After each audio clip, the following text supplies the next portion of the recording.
어떻습니까? 여러분 어떻습니까? 여러분 어떻습니까? 그렇게 될 줄로 믿습니다. 나는 그리스도의 편지입니다.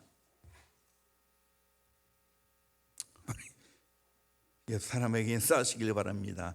당신은 그리스도의 편지입니다. 아멘. 내 자신에게 나도 그리스도의 편지입니다. 아멘. 옛날 어린 시절 우리가 고향을 사모하며 불렀던 노래 중에 엄마야 누나야 강변 살자라는 노래가 있었죠. 그런데 이 노래 가사를 바꾸어서 엄마야 누나야 간편하게 살자 그렇게 부른다고 합니다. 모든 것이 간편하고 편리하게 살기를 원합니다. 옛날 사람들은 서로 애인들끼리 긴 밤을 지새우면서 편지를 써서 보냈는데 요즘은 이런 것이 없고 간편한 전화로 끝냅니다. 러브레터는 없고 러브폼만 있습니다. 눈물을 적시며 가슴 설레이는 잉크로 얼룩진 사랑은 없어지고 서로로만 주고받습니다. 이제는 그것도 더 간편하게 문자로 주고받습니다. 옛날에는 요즘처럼 손을 잡고 다니는 애정 표현은 없었지만 밤을 지새우는 애타는 심정으로 사랑의 편지를 써서 보내었습니다. 벤치에 앉아 키스를 할 줄 몰랐지만 입으로 우표에 키스를 해서 뜨거운 사랑을 전달했습니다.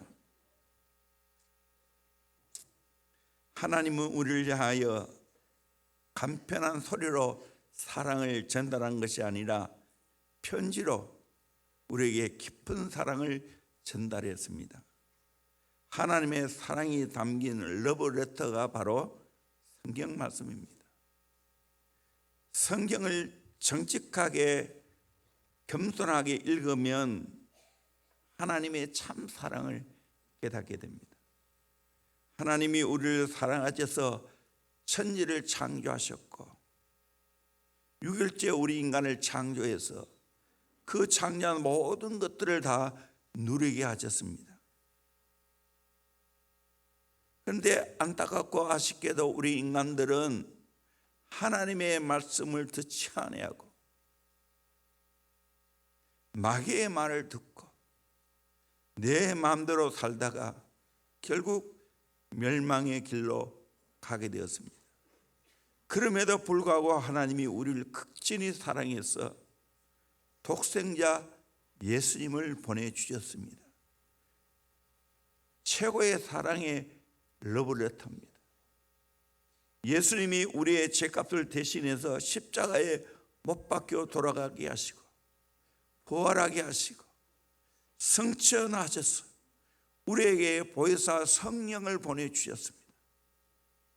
그래서 우리가 예수를 믿기만 하면 성령을 받고 멸망치 않고 영생을 얻게 되었습니다. 이것이 바로 우리 인류를 향한 하나님의 최고의 사랑의 편지입니다. 이 편지를 열린 마음으로 읽는 자마다 하나님의 사랑에 감동받고 나 또한 그리스도의 편지가 되어집니다. 하나님의 편지는 시대마다 달리 했습니다.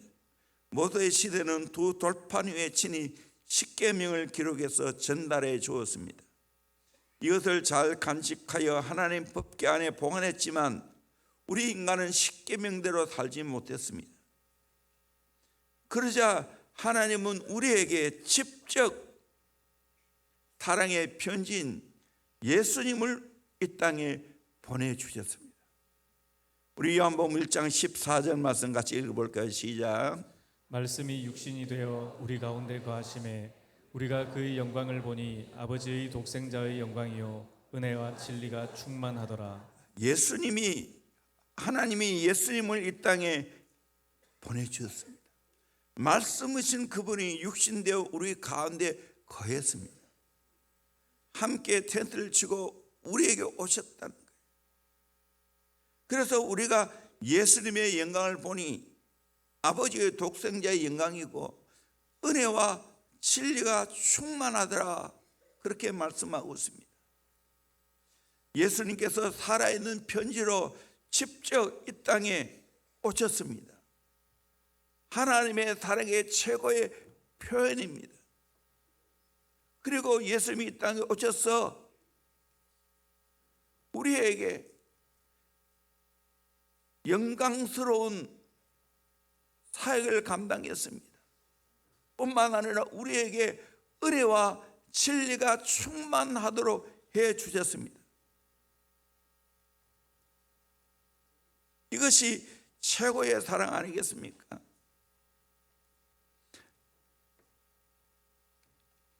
안타깝게도 이스라엘 백성들은 그렇게 오신 예수 그리스도를 영접하지 않았습니다.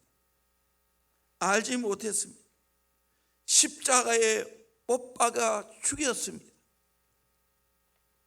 하나님의 편지인 예수님을 찢어 죽였습니다. 하나님은 그래도 참으시고 우리의 마음에 성령으로 편지를 써 주셨습니다.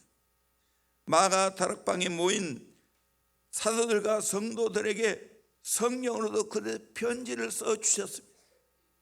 오늘 그 편지는 우리에게까지 전달되어졌습니다. 저와 여러분은 성령님을 모시고 살기 때문에 내 안에 예수 그리스도가 와 계시는 줄로 믿습니다. 동시에 나는 예수 그리스도의 편지가 된 줄로 믿습니다. 그래서 우리는 세상 사람들에게 이 그리스도의 편지를 읽도록 만들어 주셨다는 겁니다. 오늘 본문 말씀에 대한 배경 설명을 하면 그 당시 사람들이 바울의 사도성에 대한 의심을 많이 했습니다. 유대인 교사들 중에는 예루살렘의 어떤 사도로부터 추천서를 받아 가지고 와서 사도 바울은 추천서가 없으니까 사도가 아니라고 비방하는 자들이 있었습니다. 이때 바울은 자기의 사도성에 대해서 변호를 했습니다. 우리 1절 다시 한 번 더 읽도록 하겠습니다. 시작. 우리가 다시 자천하기를 시작하겠느냐? 우리가 어찌 어떤 사람처럼 추천서를 너희에게 붙이거나 혹은 너희에게 받거나 할 필요가 있느냐? 내가 다시 자천할 필요도 없고 어떤 사람들처럼 추천서를 너에게 붙이거나 혹은 너에게 받거나 할 필요가 없다는 겁니다. 이유가 있습니다. 2절입니다. 너희는 우리의 편지라 우리 마음에 썼고 뭇 사람이 알고 읽는 바라. 너희는 우리의 편지라고, 내가 복음을 전해 주어서 너희들이 예수님을 믿게 되어졌고 그를 통하여 예수 그리스도의 편지가 되었다는 겁니다. 더 이상 뭐 글로 쓸 필요가 있냐고. 너희들이 너 마음에 예수를 받아들이지 않냐고. 그래서 너희들이 바로 그리스도의 편지가 되었다고. 우리 모두가 그리스도의 편지가 되었다고 말하고 있습니다. 3절 말씀입니다. 너희는 우리로 말미암아 나타난 그리스도의 편지니 이는 먹으로 쓴 것이 아니요 오직 살아계신 하나님의 영으로 쓴 것이며 또 돌판에 쓴 것이 아니요 오직 육의 마음판에 쓴 것이라. 아멘. 너희는 우리로 말미암아 나타난 그리스도의 편지다. 사도 바울이 복음을 전해줌으로 말미암아 너희들이 그리스도의 편지가 되었다는 거예요. 너희 안에 그리스도가 있다는 거예요. 이거는 먹으로 쓴 것이 아니고 살아계신 하나님의 영으로 쓴 것이고 돌판에 쓴 것이 아니고 너의 마음판에 썼다고 말하고 있어요. 너희들이 바로 그리스도의 편지라는 거예요. 고린도 교회 성도들이 그리스도의 편지라면 오늘 또 동일하게 저와 여러분이 예수님을 구세주로 받아들였고 내 안에 성령이 와 계심으로 말미암아 그리스도의 편지가 된 줄로 믿습니다. 먹으로 쓴 게 아닙니다. 잉크로 쓴 것이 아닙니다. 하나님의 영으로 써 주신 줄로 믿습니다. 지어줄 수가 없습니다. 돌판에 쓴 것이 아닙니다. 우리의 망판에 써 주신 줄로 믿습니다. 그러므로 저와 여러분은 확실하게 그리스도의 편지가 된 것을 믿으시기를 주의 이름으로 축원합니다. 아멘. 교회는 마치 우체국과 같습니다. 하늘에 온 편지에 도장을 찍어 세상으로 보냅니다. 목사는 마치 우편 배달부와 같습니다. 하늘부터 내려온 편지를 받아서 성도들에게 전해줍니다. 우리 모두는 그리스도의 편지입니다. 교회에서 하늘의 음성인 진리의 말씀을 듣고 우리의 마음속에 성령으로 그 진리의 말씀을 알아새겨야 합니다. 그 말씀 받고 은혜 받고 내 마음에 놀란 감동과 변화를 경험해야 됩니다. 그렇게 되면 그리스도의 편지가 되어서 세상에 나갈 때 많은 사람들이 여러분을 통해서 그리스도의 편지를 읽게 되는 줄로 믿습니다. 세상 사람들은 성경 읽고 감동받지 않습니다. 성경 모릅니다. 그런데 살아있는 성경이 있습니다. 살아있는 편지가 있습니다. 바로 저와 여러분들인 줄로 믿습니다. 성도들입니다. 우리가 그리스도의 편지가 되어 행동을 바르게 하면 예수 그리스도의 아름다운 모습을 실현해내면 사람들이 그 편지를 보고 감동받습니다.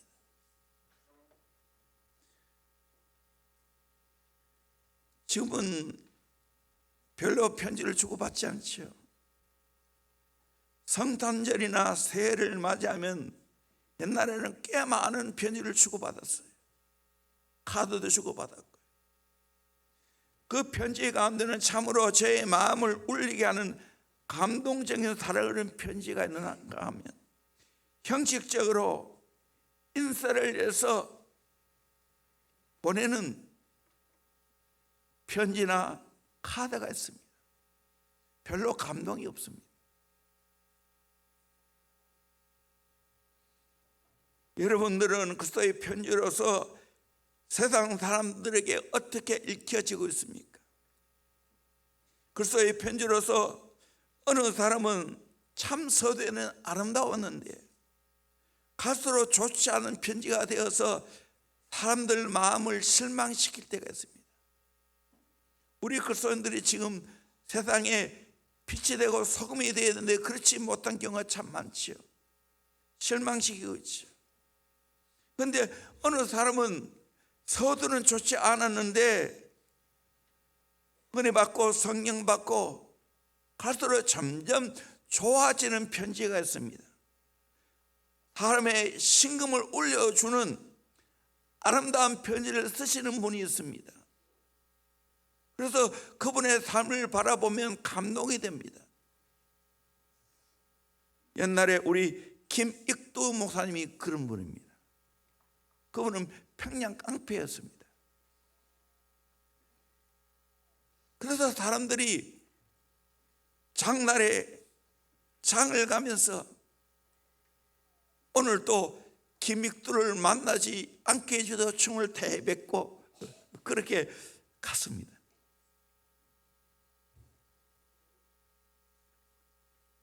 얼마나 성격이 개방한지 시장에서 자기 다리를 벌려놔놓고 지나가는 사람마다 자기 다리 사이로 기어가라고 말합니다.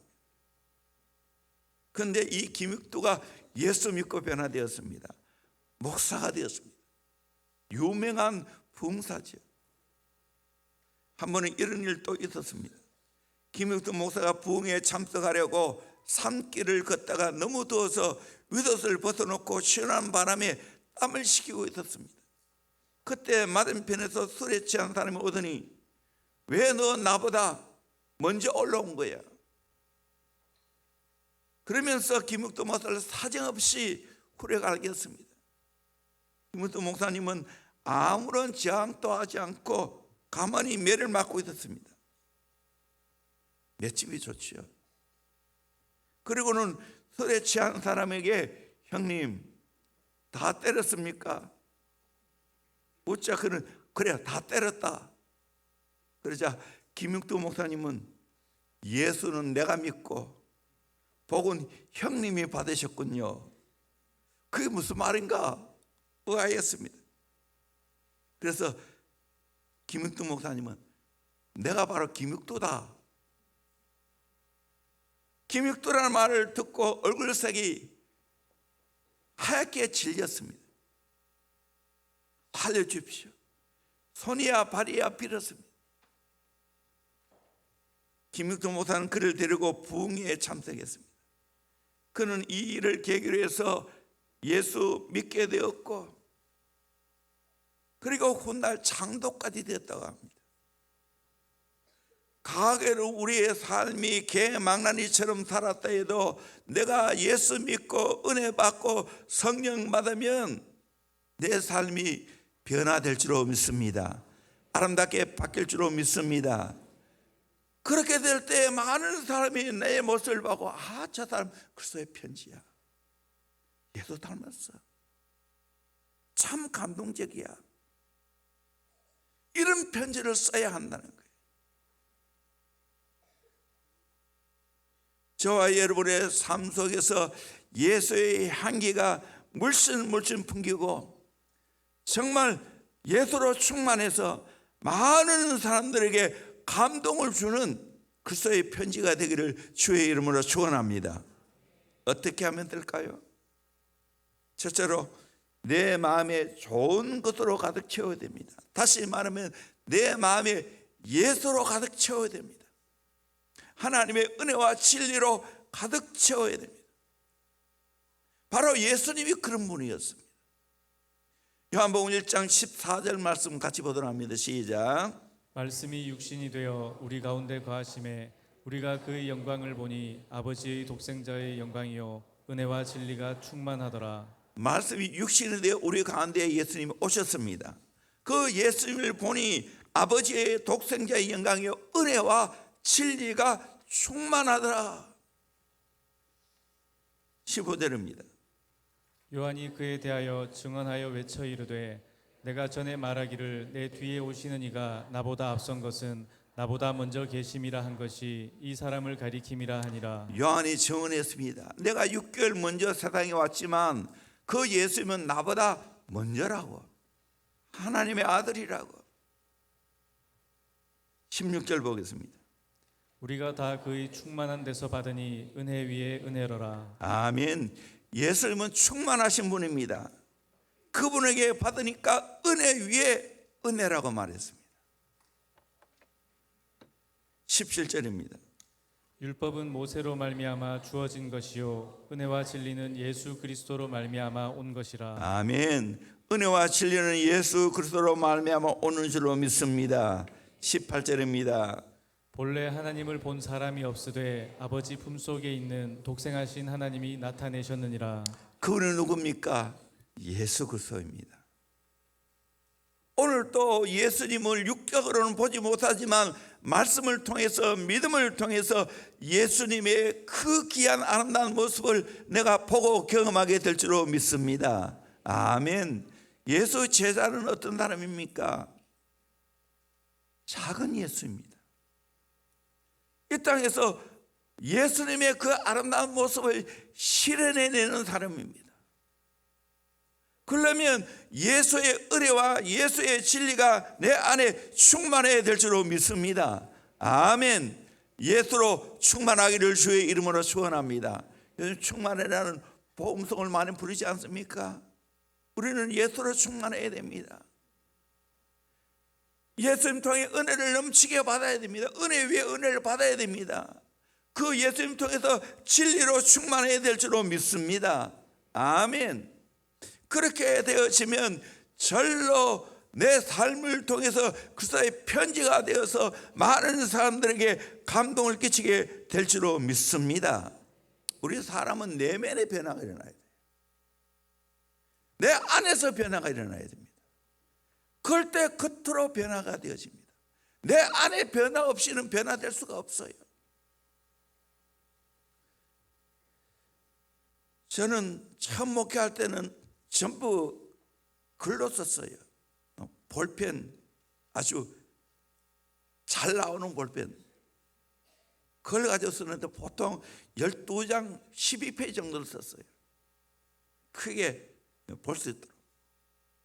그래서 보니까 얼마나 글을 썼는지 여기 완전 굳은 살벽이었어요. 지금은 볼펜을 쓰지 않아요. 자판칩니다. 우리 또래 사람들은 독수리 타포해가지고 이걸로 치는 경우가 참 많습니다. 근데 앞으로 평생 이걸 해야 되는 건데 바로 배우자. 지금 생각해도 감사해요.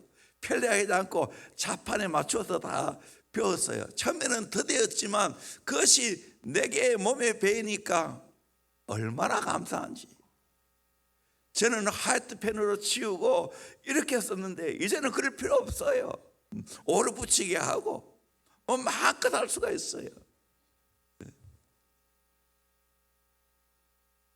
분명한 것은 자판을 쳐야 인풋이 되어져야 아풋이 된다. 요즘은 뭐 그냥 빼지도 않아요. 그냥 쳐놓고 그대로 가져오지만 얼마나 편리한지 몰라요. 내가 왜 이 이야기를 하는가? 여러분 정말 그리스도의 편지가 되기를 원하십니까? 아멘. 여러분 은혜로 충만하기를 주의 이름으로 축원합니다. 좋은 것으로 채우기를 바랍니다. 인풋을 가득 채우기를 바랍니다. 아멘. 정말 은혜와 진리 하나님의 예수 그리스도의 성령님의 좋은 것들을 마음껏 채울 때 내 인생에 놀라운 변화가 일어나게 될 줄로 믿습니다. 그리스도의 편지가 되는 줄로 믿습니다. 그거 채우지 않고 세상 것으로 가득 채우고는 그리스도의 편지가 될 수 없어요. 내 욕망으로 가득 채우는 그리스도의 편지가 될 수 없어요. 예수님의 좋은 것으로 가득 채울 때 그리스도의 편지가 되는 줄로 믿습니다. 두 번째로 세상에 보내져서 익혀져야 합니다. 그리스도의 편지로도 우리는 필요한 자에게 배달되어져야 됩니다. 각각 형편과 처지에 맞게 우리는 그리스도의 편지로 배달되어져야 됩니다. 적절하게 배달되어야 됩니다. 꼭 필요한 상황에 맞게 내가 배달되어져야 됩니다. 슬픔을 당한 자에게는 위로의 편지로 전달되어져야 됩니다. 실패한 자에게는 승리의 약속을 주는 그리스도의 편지로 전달되어야 됩니다. 가정의 불화로 고통을 받는 형제들에게는 화목의 편지로 전달되어져야 합니다. 어려움을 당한 자에게는 어려움을 해결하는 그리스도의 편지가 되어야 됩니다. 내가 자주 아마 제일 많이 이 강단에서 인용하는 사람은 김삼원 목사님 아닌가 생각합니다. 그분이 오래전에 영양 군민이 주는 군민상을 받았습니다. 영양에서 가장 오지 마을 사람입니다. 근데 예수 믿고 큰 복을 받고 난 후에 영양을 위해서 큰 일을 감당했어요. 안동 성서병원을 통하여 주민 3,000명을 대상으로 무료로 진료해 줬어요. 백내장 환자에게 무료 개안 수술을 받게 했습니다. 1993년 이후 해마다 계속해서 고향 노인들을 서울로 초청해서 효도 관광을 시켜주었습니다. 고향의 가정 형편이 어려운 학생들에게 장학금을 지원해 주었습니다. 이 삶이 그리스도의 편지가 아니겠습니까? 그것뿐이겠습니까? 장학관을 세워서 수많은 목회자 자는 어려운 형편에 있는 자들에게 도움이 되어 주었습니다. 홀사모에게도. 정신대에서 고통받는 할머니들을 위해서 수없는 일들을 했습니다. 에도피아라든지 여러 곳에서 정말 그리스도의 편지가 되어서 그들에게 소망을 주고 위로가 되어 주었습니다.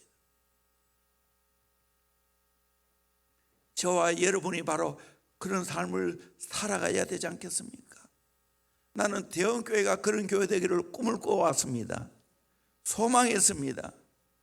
그만큼 하지만 작지만 주는 교회로, 베푸는 교회로. 성장해 가고 있습니다. 하나님이 왜 축복했습니까? 그리스도의 편지가 되어서 나누어 주라고. 개인적으로도 마찬가지입니다. 서로 그리스도의 편지가 되어서 위로하고 용기 주는 삶을 살아가야 됩니다. 요즘 가정에서 아내들의 역할이 참 힘들어졌습니다. 옛날에는 살림만 하면 됐는데 이제는 살림도 하고 직장까지 다녀야 됩니다. 이중적인 짐을 지고 살아가는 주부들이 많아졌습니다. 이런 아내들에게 남편은 사랑의 편지가 되어서 위로하고 격려하고 도와줘야 되지 않겠습니까? 사실 여성들이 아이를 키우고 빨래하고 밥하고 가정생활하는 것이 쉬운 일이 아닙니다. 아무리 해도 표시가 안 납니다. 그러기에 남편들이 그 어려움을 알아주고 격려해 주는 그래서 편지가 되어야 되지 않겠습니까? 이 설교하니까 내가 참 미안하네요. 아내에게 별로 그리 못한 것 같아서. 남자들도 정말 살기 힘들어졌어요. 경쟁사회 속에 우리가 잘 살게 되었지만 보통 힘든 게 아닙니다. 이제는 평생 직장이라는 개념이 없어졌습니다. 조기 퇴직, 명예퇴직, 압박을 받으면서 스트레스 가운데 일을 해야 됩니다. 직장에서 그렇고 이 경쟁사회에서 사업하는 거 더 힘들지요. 앞을 내다볼 수가 없어요. 그래서 어떤 분은 그 남편의 생활을 비디오를 가지고 찍으면 그걸 찍어서 보여주면 울지 않을 아내가 없다는 말이 있어요. 구박받아가면서 처자를 먹여 살리는 거 쉬운 일이 아닙니다.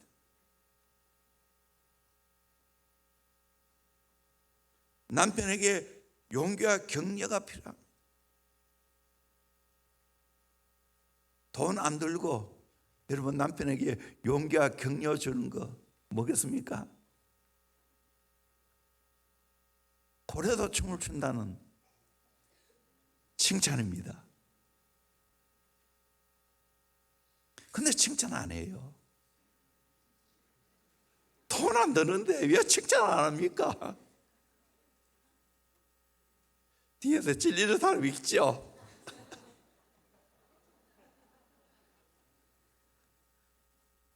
우리 합시다.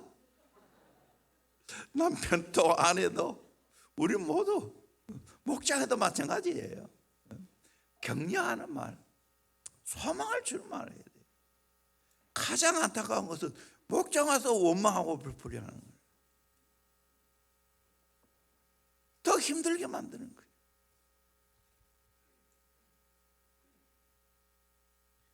중국에 전해오는 이런 이야기가 있습니다.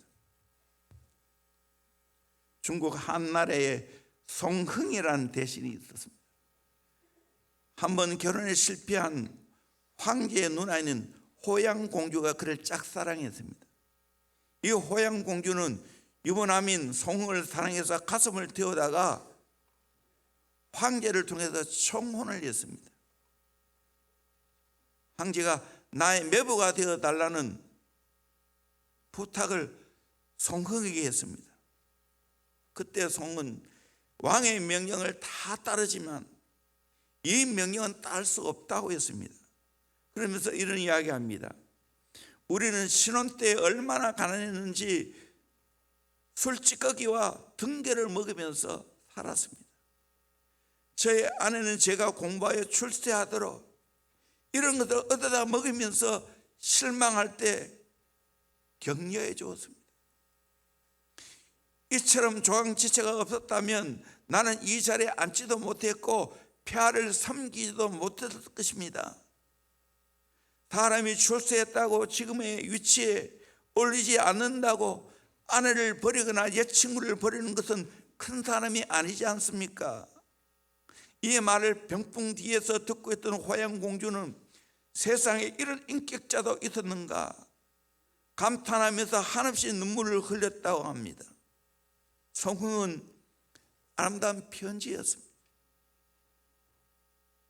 저와 여러분의 삶을 통해서 그리스도의 편지가 되어서 내 삶을 통해서 많은 사람들이 예수 그리스도를 아는, 예수 그리스도를 믿는 역사가 있기를 주의 이름으로 축원합니다. 아멘. 멀리 있는 사람이 해야 되지만 여러분 진짜 사랑을 부탁합니다. 아내에게 잘하세요. 남편에게 잘하세요.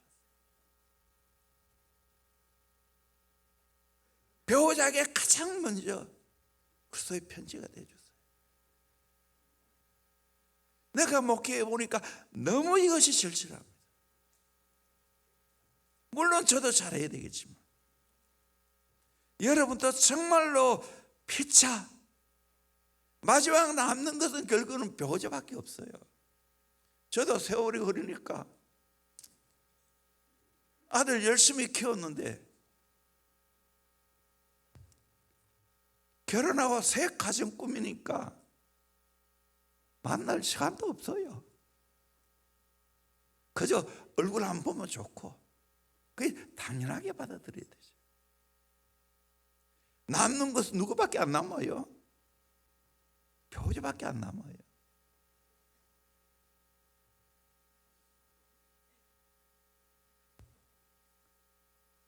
그래서 가정을 건강하게 세워가야 돼요. 가정이 천국 같은 가정을 만들어야 될 줄로 믿습니다. 어떻게 해요? 상대방에게 그리스도의 편지가 되죠. 그리스도의 편지가 되죠. 옆 사람에 인사하시길 바랍니다. 그리스도의 편지가 되어 줍시다. 아멘. 부모 자녀도 마찬가지예요. 우리의 자녀 예수님 만나게 해줄 때 그리스도의 편지가 되는 거예요. 가장 효도할 수 있는 거예요. 그리고 그 관계가 동력자의 관계가 되는 거예요. 제가 감동적으로 읽은 책이 있는데 소록도의 애환이 담긴 실록이었습니다. 그 책 중에 최예임이라는 사람이 나옵니다. 이름을 지금도 기억해요. 나병이 들어 소록도에 오게 되었고 소록도에서 예수를 믿고 역시 나은 자인 남편과 결혼하게 됩니다. 남편이 병이 심해져서 눈을 멀게 되었습니다. 그럼에도 불구하고 남편을 정성을 다하여 돌봐주었습니다. 남편만 돌본 것이 아니라 시댁의 조카들이 가정 형편이 어려워 학교 갈 수 없게 되자 손수 그들에게 등록금을 마련해 주면서 공부를 다 시켰습니다. 자신도 불구한 나은 자인데 그 가정에 그리스도의 편지가 되어 주었습니다. 열심히 가족을 위해서 희생하는 걸 보고 정말 책을 읽는 저도 감동이 되었습니다. 그 가족들에게는 얼마나 감동이겠습니까? 이런 편지가 되어줘야 됩니다. 낙심한 자에게는 위로의 편지로, 절망한 자에게는 소망의 편지로, 가난한 자에게는 믿음과 부여의 편지로, 실패한 자에게는 승리와 재개의 편지로 전달되어져야 될 줄로 믿습니다. 일본의 성자라고 할 수 있는 하천풍은 젊은 날 폐병이 들어 병석에서 신음하고 있었습니다. 그는 기생의 아들로 태어나 천대를 받고 누구 하나 그들도 보지도 않은 나날을 보내야 했습니다. 그는 병석에서 죽을 날만 기다리고 있습니다. 어느 날 문을 두드리는 선교사가 있었습니다. 여기는 전염병 환자가 있으니 들어올 수 없습니다 라고 말했습니다. 그때 선교사는 전염병보다 더 무서운 예수 복음이 들어갑니다 하면서 선교사는 그의 머리 앞에 무릎을 꿇고 머리에 손을 얹고 그리스도의 편지를 전달했습니다. 하나님은 당신을 사랑합니다. 하나님은 당신을 사랑하셔서 예수님을 보내주셨습니다. 예수를 믿으면 구원을 받고 하나님의 자녀가 됩니다. 하늘의 편지를, 그리스도의 편지를 전달했습니다. 하천부는 나 같은 사람도 사랑합니까? 나같이 천한 사람도 사랑합니까? 예, 그래서 이 그리스도의 편지를 받은 하천부는 용기를 얻고 예수를 잘 믿게 되었습니다. 그리고 미국 가서 공부하고 빈민굴에서 하나님의 미랄이 되어 20세기 성자가 되어 그리스도의 편지를 장녀들과 고와 병든 자와 약자를 위해서 전달했습니다. 그 전기가 밀알이라는 전기입니다. 하나님의 미랄이 되었어요. 프랑스 루베인시에 유명한 가정에 한 소년이 있었습니다. 그의 부모는 사업 공부를 시켜 유능한 사업가가 되기를 원했습니다. 18세에 신학교에 입학해서 신부가 되어 하와이 몰로카이 섬에 나한 자를 위하여 일평생 헌신하고 섬기기로 결단했습니다. 처음에는 그들이 받아주지 않았지만 나중에 자기도 나병이 감염되었습니다. 그 후에 예수 그리스도의 편지가 되어서 그 사랑을 전달했을 때 사람들이 감동받고 변화되었습니다. 다음에는 몰로카이 사람들에게 그리스도의 편지 역할을 했습니다. 또 한 사람을 소개합니다. 헨리 나우엔입니다. 이분이 좋은 책을 많이 썼지요. 예일 대학 교수요, 노트르담 대학 교수요, 세계적인 명성을 가진 학자입니다. 그런데 이분이 연세가 들어 그 모든 것을 뒤로하고 캐나다의 한 작은 공동체의 사모로 들어갔습니다. 자기가 공부하고 자기가 쓴 글이 그 지체 부자에게는 아무 필요가 없습니다. 그 지체 부자들과 육신이 불편한 사람을 섬기면서 그리스도의 사랑을 전해주었습니다. 몸으로 전해주었습니다. 그리스도의 편지가 되었습니다. 그러다가 96년 9월 21일에 심장마비로 하나님의 부르심을 받았습니다. 그의 생애를 통하여 수많은 사람들이 감동을 받았습니다. 저런 유명한 학자가 어떻게 지체 부자를 위해서 다 포기하고 내려놓고 들어가서 섬길 수 있겠느냐. 이 그리스도의 편지입니다. 세상 사람들이 나를 통하여 그리스도를 보아야 합니다. 마지막으로 한번 소개하고 마치겠습니다. 서울 목동에 삼보교회를 심호하시는 박창윤 명인 목사님이 계십니다.